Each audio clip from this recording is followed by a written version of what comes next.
to talk about fear and why we have it, why it controls us so much, and what actually is fear. Now, as far as I know and am concerned, there are two basic emotions in the whole wide world, and every emotion comes from those two categories. One is love and one is fear.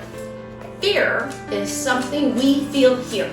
Fear is almost like the base of the earth itself. Everything we seem to do runs on fear and is fear-based. We are constantly defending ourselves or protecting ourselves or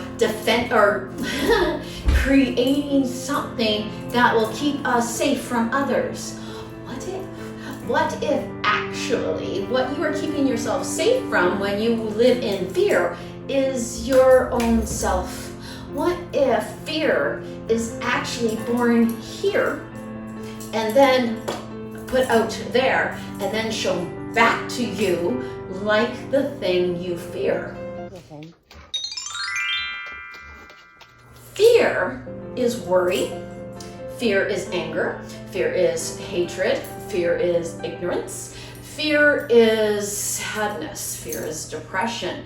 Fear is all of those negative feelings that plague you, that are inside of you. But once you can identify them as fear-based, it's a little bit easier to live with them. It's a little bit easier to climb the mountain on top of them, because when you live in fear, you receive back what fear gives, and that's an uncertainty, that is a lack of control, and that is pretty much the least element that you want in your life. The love, being the opposite of that, gives you something all the time. Fear constantly takes things away.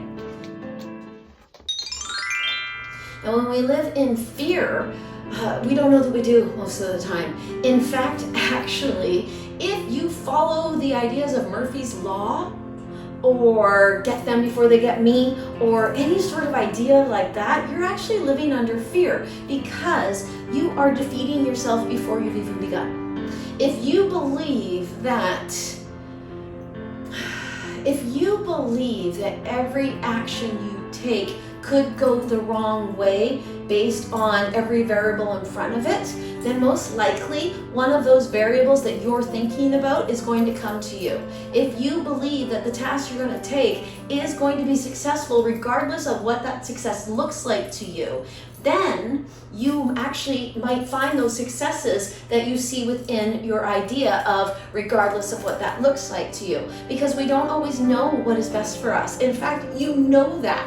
You've seen that through your life. Sometimes out of the darkest stuff comes the most wonderful stuff. So fearing the outcome of things is like trying to control what's in front of you. Makes perfect sense. Who wouldn't want to control what's in front of you?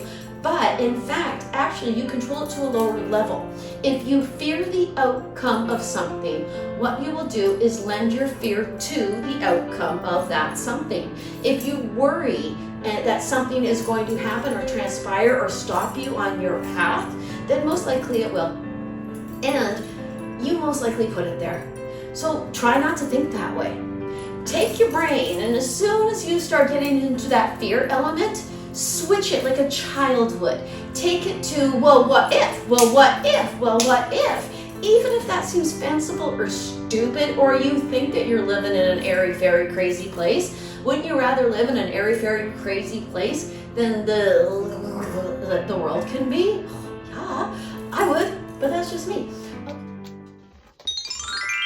Okie dokie, so take that fear that you are feeling, pull it inside of you and identify it. Don't be afraid of it. Look at it, because mostly it's probably something super duper tiny that started right here.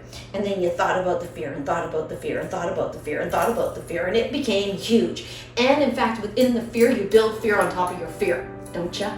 Don't you think of the worst case scenario of something, and then you put an offshoot of that worst case scenario, and then you put another offshoot of that worst case scenario, and you do it to prepare yourself. You do it so that you will not be caught by surprise by fate, that you won't be going, oh my God, I thought for sure this was going to happen, and now my disappointment has brought me to this new low.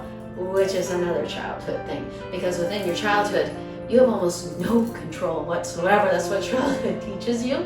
But at the same time, you do have control through your behavior as a child. You do have control through the things that you gravitate towards as a child. And as we get older and older and older, what we actually do is we take that negative, that fear thing, that time when we wanted something so very badly and we're met with abject disappointment. Remember that feeling? Have you seen that in the child's face?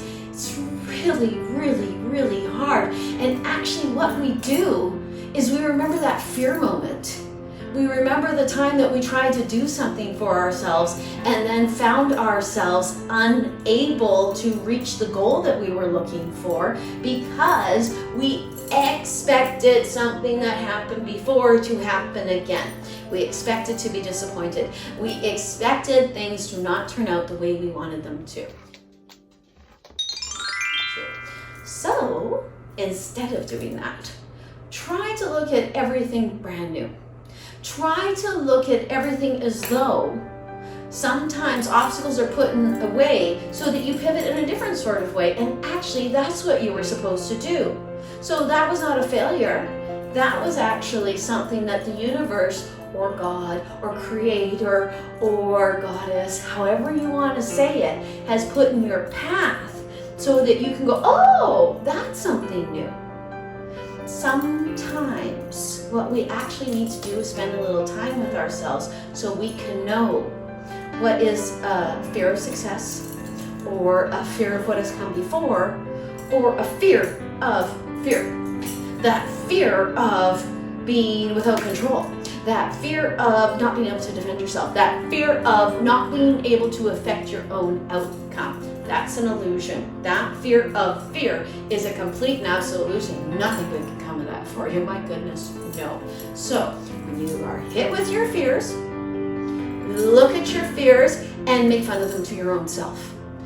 Make them seem to you as though they are achievable goals that just have little curtains over them that make them look like they are not for you, but they are for you. And if they're not for you, if you do fail at your goal, maybe you weren't paying attention to all the left and right turns along your path. Maybe you were just, it's just what I want to do, and not actually looking at what you could do, what you're supposed to do, and maybe what you should do. Thank you for watching this video. I hope that you enjoyed it. I hope that it maybe allayed your fears a little bit. If you have any questions, please do not hesitate to message me.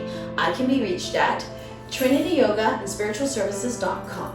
trinityyogaandspiritualservices.com. I'm also on Instagram at Bobbi Rowntree, and I'm on Facebook at Bobbi Rowntree Spiritual Media. I hope that you have a groovy day.